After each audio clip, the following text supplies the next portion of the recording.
Oklahoma man pleads guilty in atomic wedgie death case. There was more than just a fight. I blacked out. They were constantly hitting me. Am I going to wake up from this bad nightmare? This is like something you can't even imagine.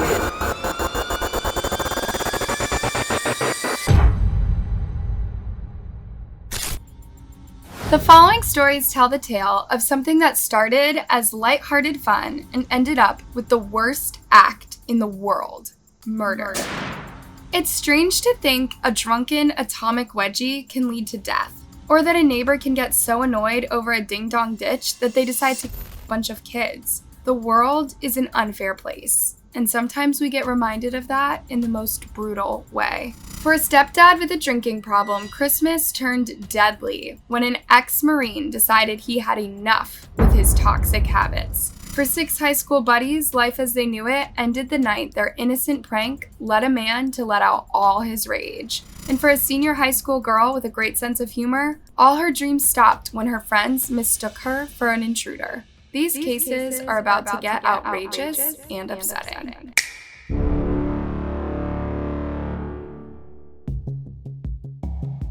Have you ever seen an atomic wedgie? Perhaps in 1990s sitcoms? It's usually when a bully grabs someone else's underwear with all their strength and pulls it all the way over their head. It's mean, and not that funny, but pretty harmless, right? Well, one time it had tragic consequences, and the reason is truly upsetting.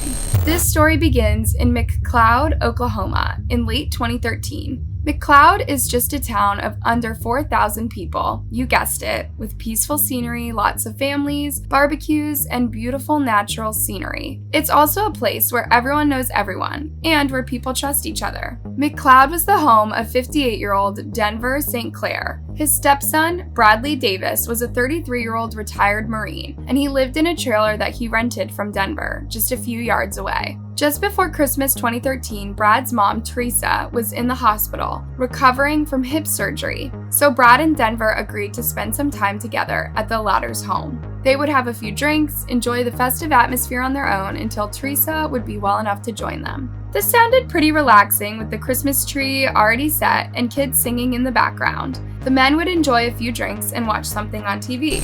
Except Denver enjoyed one too many drinks. This wasn't the first time, and Brad didn't like this. He had despised his stepdad's drinking habits for quite some time now, but now tensions were piling up as alcohol was making Denver badmouth Teresa. To Brad, it seemed like Denver was planning to divorce Teresa. It's uncertain whether he was actually planning this or he was just making a bad joke. He was quite inebriated, and oftentimes Denver would become nasty when he drank too much. However, Teresa had filed for divorce twice, once in 2004 and once in 2010. Although these were dismissed, the couple was often fighting. In 2008, Teresa broke her wrist when Denver had pushed her after an argument about his infidelity. Back to Brad. Without Teresa to bring down the atmosphere, Brad let all his thoughts out. He raised his voice at Denver and called him a bully. One thing led to another, and insults turned into a fist fight. According to Brad, it was Denver who started it, but Brad wasn't going to take this. He decided to humiliate his stepfather. And what better way to humiliate someone than through a wedgie? Brad punched Denver in the face so hard that he knocked him out. When his stepdad was on the floor, Brad grabbed his underwear and pulled it all the way over his head. But this wasn't like high school when a few boys laugh in the background and the wedgie victim quickly brings his underwear back down. The elastic band snapped, knocking Denver out. Then, the band latched onto his throat, strangling him to death. I believe the asphyxia was caused due to the what they're referring to as an atomic wedgie. The gentleman had actually pulled the underwear of Mr. St. Clair up over his head, and the elastic band was around his throat. Denver was on the floor, unconscious, but Brad continued to hit him. Oklahoma reporters said, the victim also suffered head wounds that prosecutors say would have been fatal if he hadn't died from the wedgie first. Then he took a picture of him using Denver's own phone. He wasn't done humiliating him. Then he grabbed a beer and sat down, watching TV. He was waiting for Denver to wake up to see his reaction, but he never did.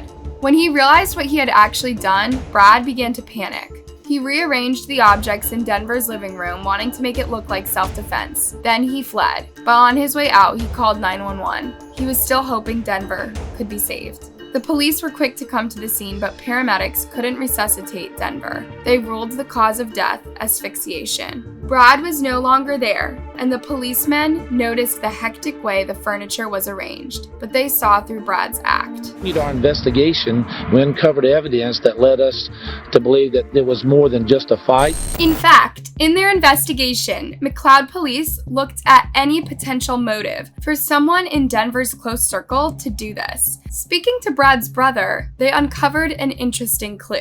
It turns out that Denver claimed Brad owed him the hefty sum of $7,000. Brad had been living in his trailer home for years, and yet he made little payments to his stepdad. Denver had been complaining about this for a while, and just one day before the murder, he had reached a breaking point. On December 20th, Denver told Brad that if he doesn't pay up soon, he will drag him out of his trailer home by his throat. The officers also looked through Brad's phone conversations and revealed some worrying texts. On December 21st, just hours before the murder, Brad had texted a friend that Denver him off and that he was going to hurt him. Apparently, Brad also commented that he had nothing to lose. He was at a low point in his life, and he didn't think he could get any lower. Well, he did. But there was a dark side to Denver's story too. In August 2013, Tressa found out that he had committed insurance fraud. He had burned down his own repair shop for the insurance money. Tresia and Denver had been fighting about this for quite some time. Tresia found Denver's behavior extremely irresponsible, and she chose to report it to the police. For Denver, this was the ultimate betrayal. He threatened to frame Brad for burning the shop as retaliation against Brad's mom.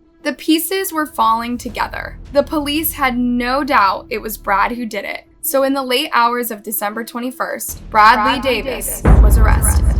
During his interrogation, Brad claimed he wouldn't have done any of it if Denver hadn't started the brawl. But there was too much history between the two, and Brad's texts on the day of the murder clearly showed intent to hurt his stepdad. He was charged with first-degree manslaughter, and he pleaded guilty. Oklahoma man pleads guilty in atomic wedgie death case. 33-year-old man who suffocated his stepfather with an atomic wedgie last year pled guilty to first-degree involuntary manslaughter on Monday. Needless to say, the case made headlines as one of the weirdest murders in U.S. history.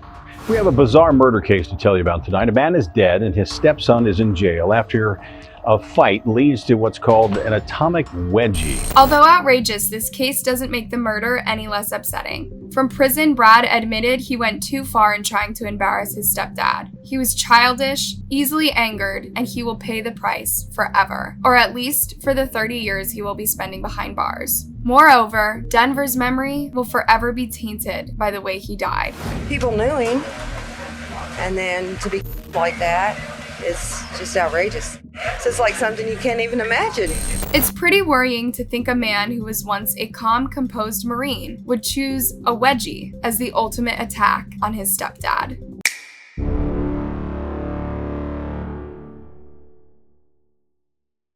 This next story takes us to sunny Corona, California. A perfect place to grow up and have fun as a teenager, right? So it seemed for Daniel Hawkins, Jacob Ivascu, and Drake Ruiz. They were three childhood best friends who loved spending every free minute together doing silly things and putting them up on TikTok. January 19th, 2020 was just another perfect day for this. The three boys and three of their friends jumped into one of their mother's cars and drove to a local neighborhood. The plan? Ding Dong Ditch. Ding Dong Ditch is something that almost every person I've talked to has done that. It's a youth where you go and simply ring someone's doorbell and then take off. Easy, lighthearted, fun, right? Who could ever get upset about a bunch of silly teens prank ringing your doorbell? We dared Josh Ivascu to either jump into a pool at night or go ding dong ditch a house. Tragically for the six friends, the prank turned deadly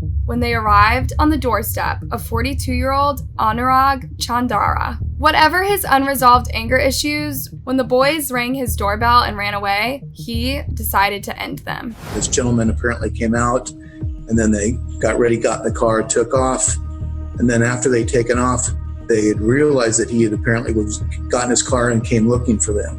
I just saw these brights behind me, and I realized that he was getting closer and closer, and I was like, what's this dude's problem? And The boys tried to rush toward the freeway and lose the angry man, but he was going at full speed. At almost 90 miles per hour, Chandra smashed his car into the boys. He was intent on killing them. I just saw him ram his car into my back, and I whipped into my window, and I blacked out. Chandra fled the scene, but the emergency services were quick to arrive. What the first responders saw was a true horror show. The first arriving engine company reported 6 patients, 3 critical, 3 moderate of injuries,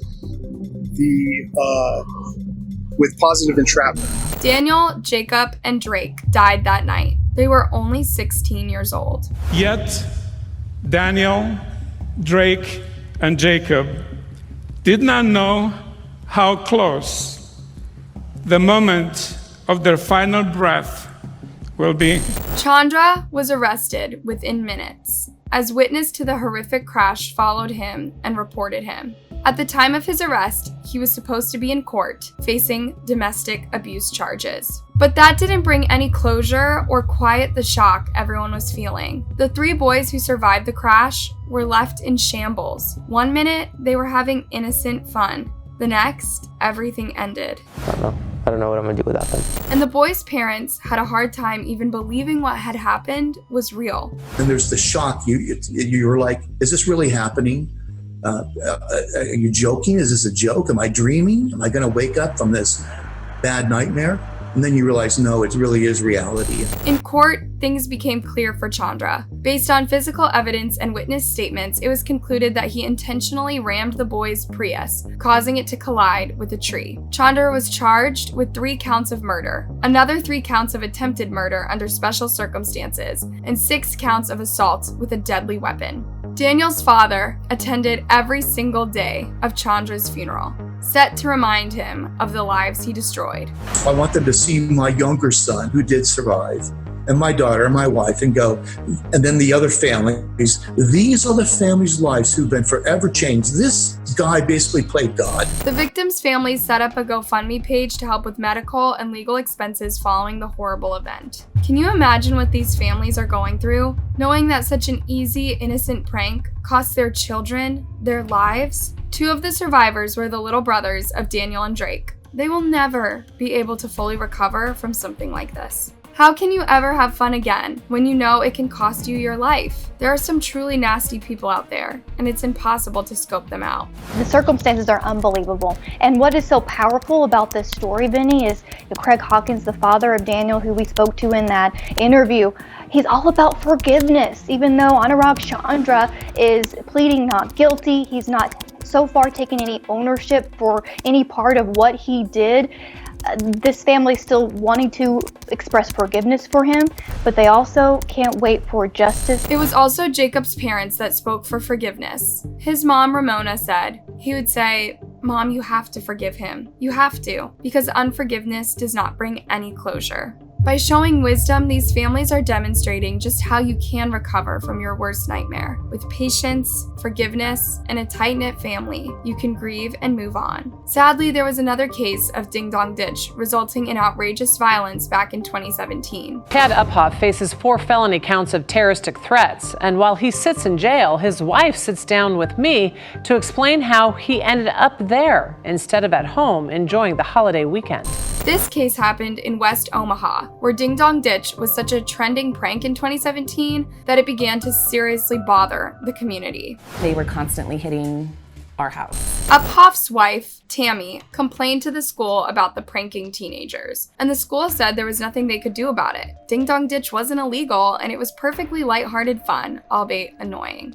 On Halloween 2017, a group of 4 13 and 14-year-old boys arrived on Uphoff's doorstep, rang his doorbell, and ran away. Uphoff then got in his Jeep and chased the boys over a curb, through backyards, in a residential neighborhood. It was clear that if any of the boys would have tripped and fallen, Uphoff would have killed them with his SUV. Still, Tammy insists that the boys shouldn't have insisted with their annoying habit. It's sad to see how much a childish prank can annoy some people. Not only is it sad, but it's worrying. Everyone was a kid once, and many of us have children or younger relatives. Imagine being in their spot. Do you stop having fun for fear of someone carrying a gun or throwing a fit at a prank doorbell ring? Or do you go on and risk your life, as a childhood without silly fun is no childhood at all?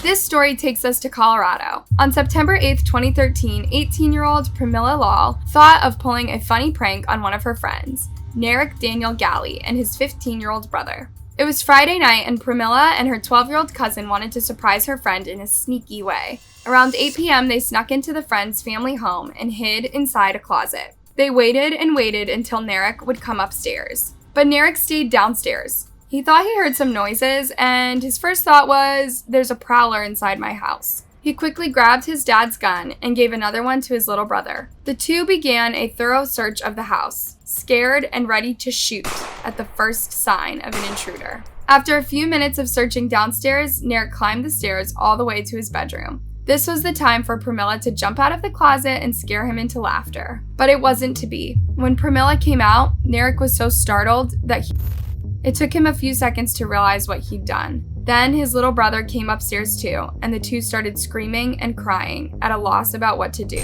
They rushed Pramila in her car and drove to the nearest hospital. However, there was nothing the doctors could do. She was shot in the chest and had organ damage. Within an hour, she was pronounced dead. The next day, Narek was arrested and charged with child abuse, reckless endangerment, and permitting a juvenile to have a firearm. Meanwhile, Pramila's family did all they could to overcome this terrible tragedy. It's so sad when your child does something completely innocent and with good intentions, and what they get is capital punishment. These are tragic stories, made even more tragic by the innocence behind the victim's actions. You can never blame the victim, but in these cases, they didn't deserve 1 ounce of violence or aggression. It's unfathomable that someone can intentionally run over a bunch of ding-dong ditchers or give a deadly atomic wedgie. Thanks for watching, guys. As always, don't forget to hit that thumbs up button and subscribe for more. Stay safe.